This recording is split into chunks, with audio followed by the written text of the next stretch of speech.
Olá, pessoal, tudo bem com vocês? Espero que todos estejam bem. Vamos dar continuidade aqui ao nosso treinamento. Só recordando um pouquinho, recapitulando com vocês, a gente viu no primeiro módulo um pouquinho dos conceitos, né? Dos pilares do conhecimento gerencial, que é o sistema de gestão, método e ferramentas gerenciais, né? A gente detalhou um pouquinho mais o sistema de gestão como um conjunto de ações interligadas com o objetivo de produzir resultado. E hoje o nosso módulo 2 aqui tem por objetivo detalhar, começar a entrar um pouquinho mais a fundo no método PDCA, que é o nosso método para alcançar as metas, resolver os problemas e gerar resultados para o nosso dia a dia. Então, o PDCA, ele é composto de 4 grandes etapas. P de plan, que é planejamento, o D é do, que é execução, o C, que é check, que é verificação, e o A de action, que é ação corretiva ou padronização, vocês vão entender melhor. Então, a gente vai entrar em cada uma dessas etapas para detalhar e saber como que a gente conduz passo a passo o método PDCA.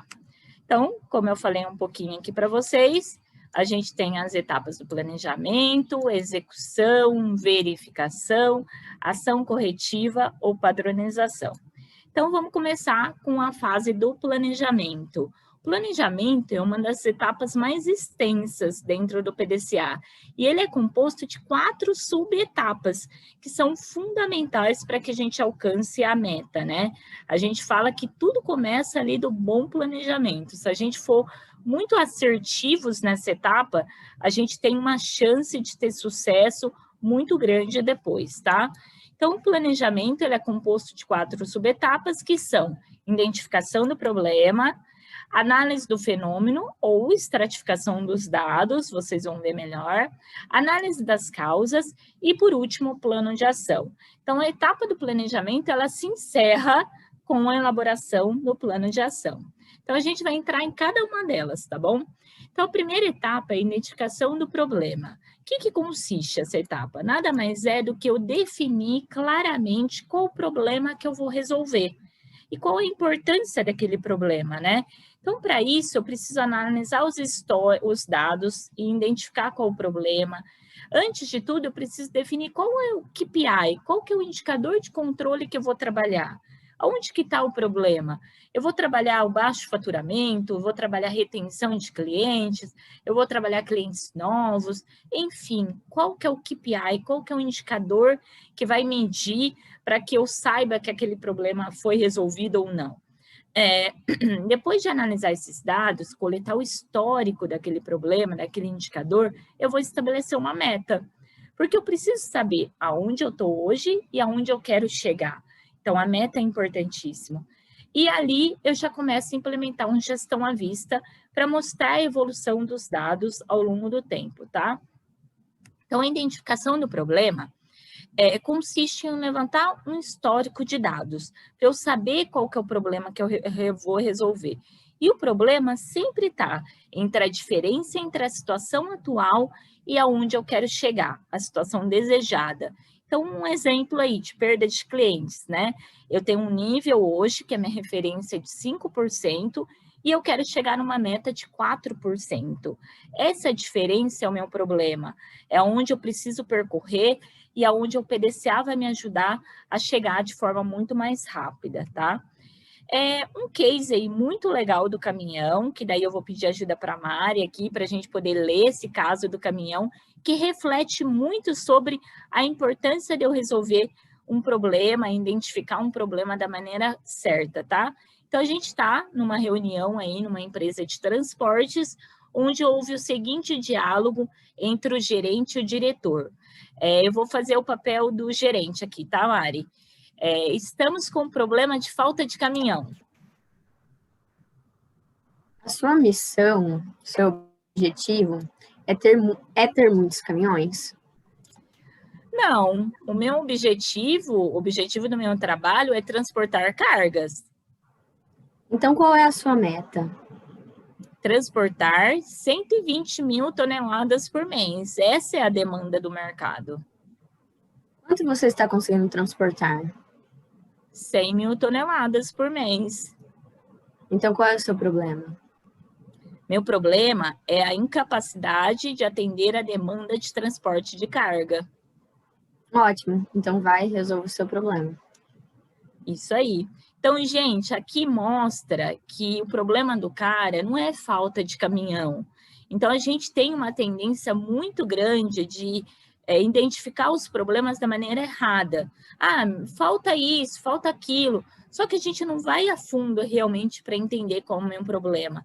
E o problema sempre é a diferença entre a situação atual e aonde você deseja chegar. Então, o problema aí, no caso, é como transportar mais 20 mil toneladas por mês de carga, que essa é a diferença da onde ele está para onde ele quer chegar. Então, falta de caminhão não é o problema. Ela pode ser, sim, a parte de uma série de causas que geram esse problema dele de falta de capacidade de transporte, tá bom? Então, só um caso aí do caminhão, para que fique clara a importância da gente identificar bem o problema. Dentro dessa etapa da identificação do problema, a gente tem que definir uma meta, lembra que eu falei? Então, a gente define qual é o nosso indicador, a gente busca o histórico dos dados e define uma meta. A meta é importante a gente escalonar a meta, porque não é do dia para a noite que a gente consegue alcançar. A gente fala que a gente precisa de um plano de pouso. Então, o plano de pouso nada mais é do que um escalonamento que eu vou colocando de maneira gradativa, mês a mês, melhorando, para que eu consiga alcançar, depois de alguns meses, eu consiga alcançar a minha meta, tá? Então, é importantíssimo a gente fazer esse escalonamento, porque o plano de ação, que a gente vai terminar a fase do planejamento com ele, eu não consigo implantar do dia para a noite. E olha que também eu demoro para chegar, às vezes, no plano de ação. Então, a meta a gente vai escalonando mês a mês até poder alcançar ela na data que a gente previu, tá? E aqui eu termino a etapa da identificação do problema. Então, eu defino qual indicador que eu vou trabalhar, eu tiro o histórico dos dados para eu saber qual que é a minha situação atual, e eu também defino uma meta para ficar claro aonde eu quero chegar com aquele indicador, tá? Qual o problema que eu quero resolver com aquilo lá.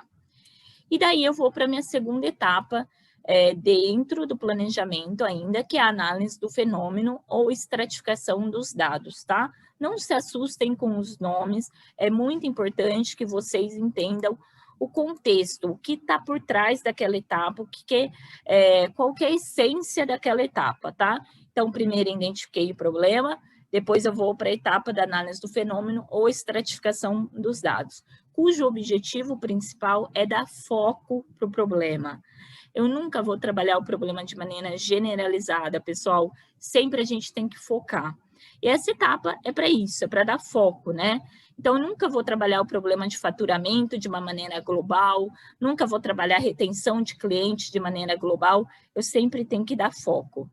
Então, aqui é a etapa onde a gente levanta muitos dados, a gente levanta vários dados sobre o problema e estratifica de diversas formas para a gente poder priorizar e conseguir dar foco. Aqui, antes de começar, a gente sempre verifica a necessidade de levantar dados adicionais. Então, tem muitos problemas que a gente quase não tem informação nenhuma sobre aquele problema. Então, a gente precisa entrar com planilhas para poder apontar o problema, levantar os dados, para depois seguir para a etapa da estratificação.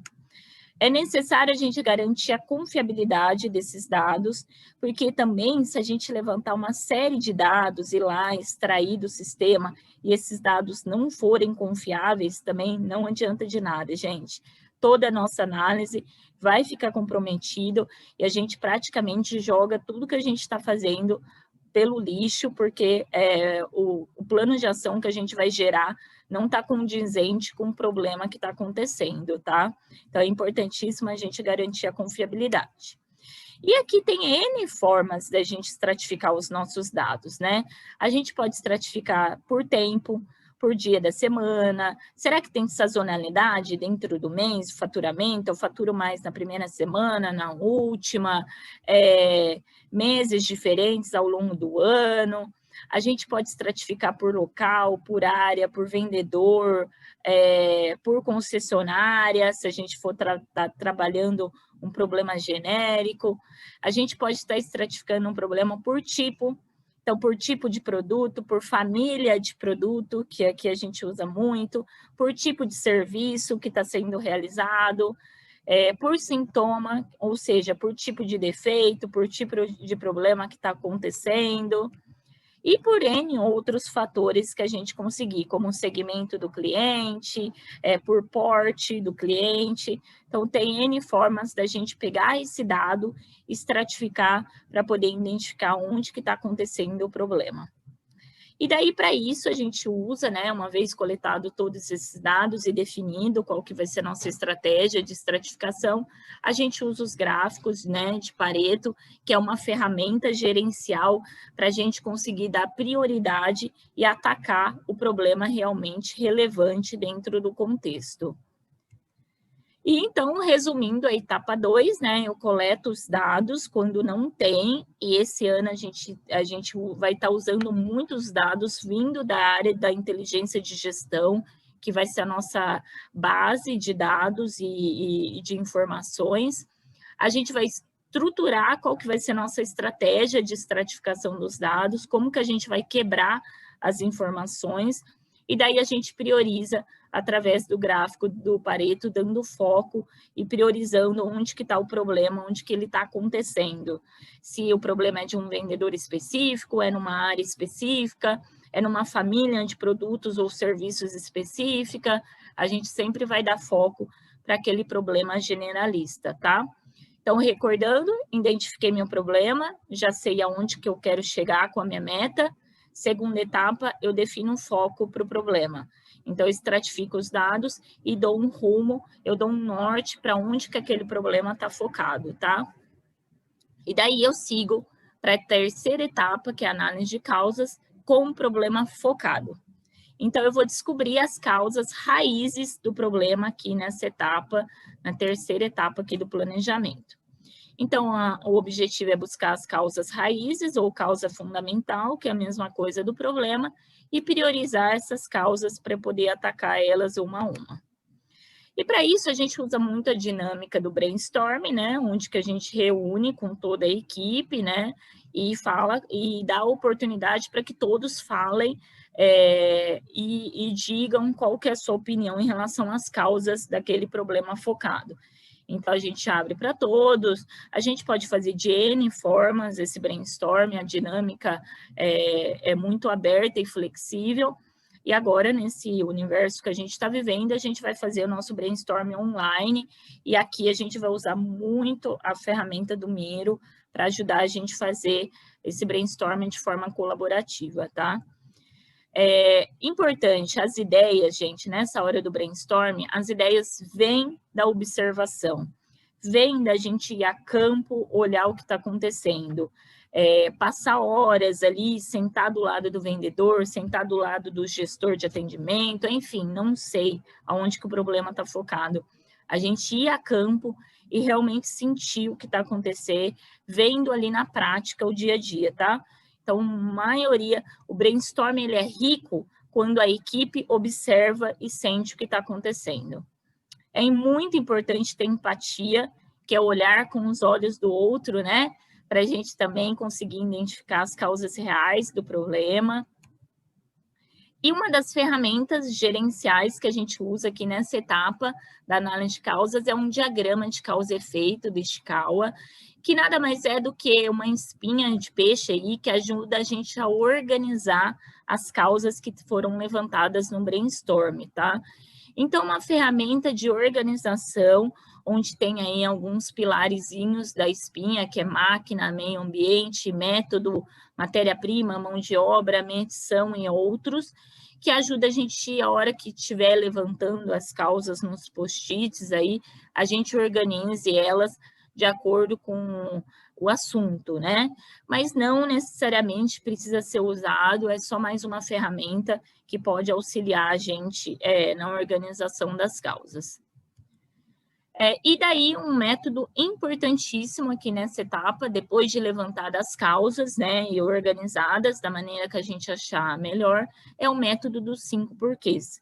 O método dos 5 porquês é um método muito usado para a gente poder chegar na causa raiz do problema e nunca tratar a causa, a primeira causa que foi levantada dentro do brainstorm, porque às vezes aquela causa não é a causa raiz mesmo, que está gerando um problema. E se a gente não tratar a causa raiz, o problema volta a acontecer, tá? Então, tem um case aqui muito legal, que daí eu vou pedir para a Mari ler aqui para a gente poder entender um pouquinho o que é esses 5 porquês. Pode começar a ler, Mari. Por que a máquina parou? Porque o fusível queimou. Por que o fusível queimou? Porque houve uma sobrecarga. Por que houve uma sobrecarga? Porque a lubrificação do rolamento foi inadequada. Por que a lubrificação do rolamento foi inadequada? Porque a bomba de lubrificação não estava funcionando direito. Por que a bomba de lubrificação não estava funcionando direito? Porque o eixo da bomba estava gasto. E por que o eixo da bomba estava gasto? Porque entrou sujeira.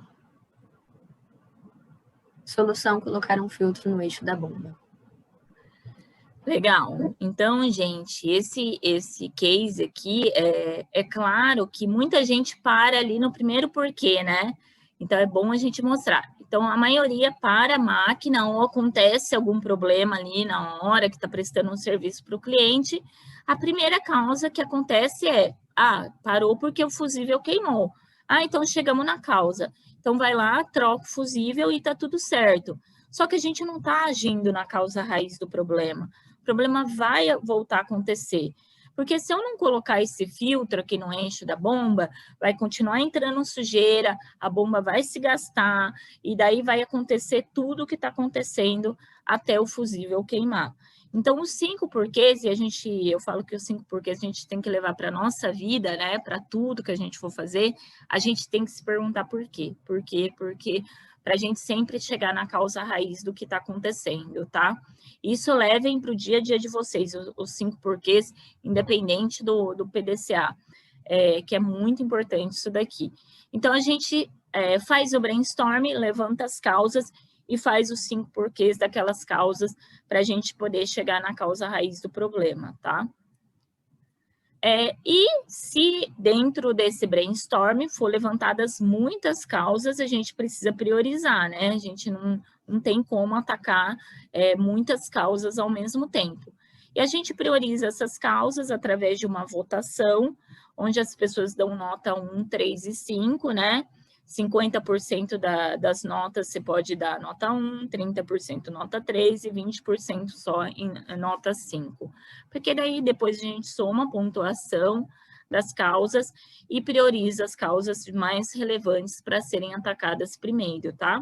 Mas isso aqui é só no caso de realmente precisar que tiver muitas causas que forem levantadas. E daí, então, o resumo dessa etapa 3, a gente faz o brainstorm, identifica a causa raiz através dos 5 porquês e prioriza caso seja necessário. Então, recordando, identifiquei primeiro o problema, sei qual que é a meta que eu preciso alcançar, dei foco para o problema na segunda etapa, onde eu estratifiquei os dados e dei foco, e essa terceira etapa, onde eu vou identificar a causa raiz e priorizar aquele problema focado, tá bom? Então, a gente sempre leva problema focado aqui e identifica as causas. E daí sim, eu vou para a quarta etapa dentro do planejamento ainda, que é a etapa do plano de ação, onde eu vou elaborar um plano de ação para bloquear, para eliminar as causas raízes priorizadas lá na etapa anterior. Então, aqui eu tenho que discutir as possíveis ações, né, para eliminar aquelas causas raízes lá que eu identifiquei e elaboro isso dentro de um plano de ação.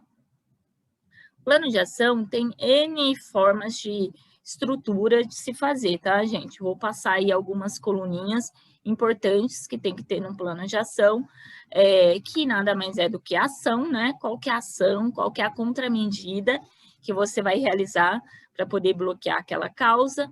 Qual que é o responsável? Definir um nome de responsável para implementar aquela ação.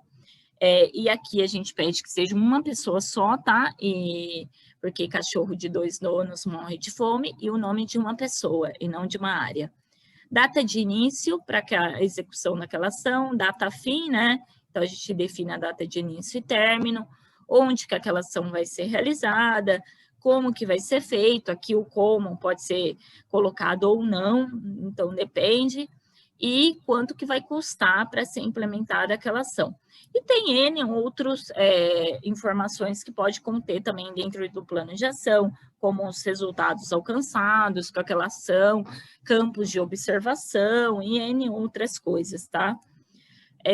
Importante, pessoal, algumas dicas aí, algumas recomendações que são muito importantes nessa etapa da elaboração do plano de ação, que é definir ações sobre as causas e não sobre os efeitos. Então, a gente tem que ter muito claro a nossa causa raiz lá da etapa 3 e trazer e definir ações que vão bloquear aquelas causas. Indicar ações claras, objetivas e factíveis, né? Não adianta a gente também estar vivendo no mundo de sonhos e colocar uma ação lá que a gente sabe que não é factível de ser executada. Definir apenas um responsável por ação, como eu falei, o nome de uma pessoa. Evitar colocar ações de rotina, ou seja, checar diariamente tal coisa. A gente não vai colocar ação de rotina, a gente vai colocar a implementação daquela ação para rodar. Então, eu posso colocar uma ação que é implementar uma rotina de checagem diária de tal coisa. Ponto. Uma vez implementada aquela ação de rotina, ótimo. Eu não preciso colocar a ação lá, que é checar diariamente, tá? Mas isso no dia a dia a gente vai tirando essas dúvidas de vocês. Negociar os prazos sempre com os responsáveis pelas ações. Recordar que o gestor da área ou o líder da equipe é o corresponsável por todas as ações do plano. E desdobrar as ações de longa duração para facilitar o acompanhamento, tá? Essa ação do gestor, do líder da equipe é importantíssimo, porque o líder da equipe do PDCA, ele é o cara que vai ter que ter o olhar sobre todas as ações do plano. Ele vai ter que garantir que as pessoas estejam executando as ações, vai ter que acompanhar como um corresponsável por tudo mesmo que está acontecendo, tá? Para isso que serve o líder da equipe. E, como eu falei, desdobrar ações de longa duração em ações de curta duração para a gente poder ir acompanhando também o status disso ao longo do tempo.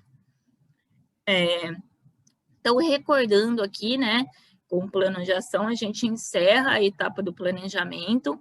Então, primeiro a gente identifica o problema, levanta o histórico dos dados, define uma meta.